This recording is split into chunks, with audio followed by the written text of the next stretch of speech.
എൻ്റെ കൊച്ചേ, നിനക്ക് ഇത്രയും മുടി ഉണ്ടായിട്ടാണോ നീ ആ മുടിയൊക്കെ വെട്ടിക്കളഞ്ഞത് എന്നാണ് ഇപ്പം എന്നോട് പലരും ചോദിക്കുന്നത് കേട്ടോ.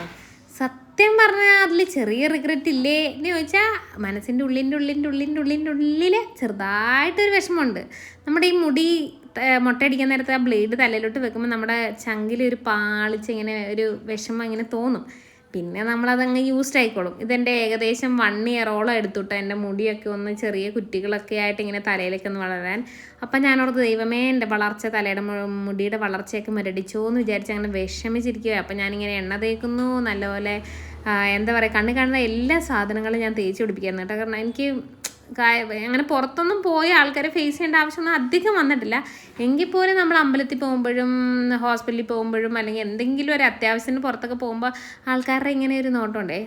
ചിലർ ഭയങ്കര സെൻറ്റിമെൻ്റലായിട്ട് നമ്മളെ അങ്ങനെ നോക്കും. ചിലർ ഈ പെണ്ണെന്തായി കാണിച്ചുകൊണ്ട് നടക്കുന്നത് അങ്ങനെ തോന്നും. ചിലർക്ക് എനിക്ക് ഭ്രാന്താന്നൊക്കെ തോന്നിയവരും ചോദിച്ചവരൊക്കെ ഉണ്ട്. അതൊക്കെ അങ്ങനെ നമ്മൾ ആ ഒരു സെൻസിൽ അങ്ങ് വിട്ടാൽ മതി. പിന്നെ കുറേ പേര് നമ്മളിങ്ങനെ എല്ലാവരും ഇങ്ങനെ നോക്കുമ്പോൾ നമുക്ക് ചെറിയൊരു വിഷമം വരും. അങ്ങനെ കാത്ത് നമ്മൾ ഒരു വർഷമൊക്കെ എടുക്കുമ്പോൾ ഇതുപോലെ മുടിയൊക്കെ പിന്നെ ഒന്ന് ഷേപ്പ് അടിക്കാൻ തോന്നും. പിന്നെ ഞാൻ ഭയങ്കര അതും ഇതൊക്കെ തേച്ച് മുടി ഒന്നുകൂടെ വളർത്തും. വീണ്ടും ഞാൻ പോയി ഷേപ്പ് അടിക്കും.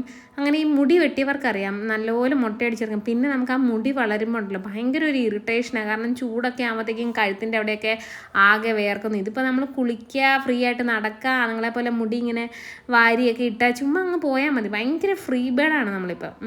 പക്ഷെ മുടി വളർത്തുമ്പോൾ പിന്നെ അത് കെട്ടണം, ഹെയർ സ്റ്റൈൽ ശരിയായില്ല, പിന്നെ അത് വേണം ഇത് വേണം, വലിയ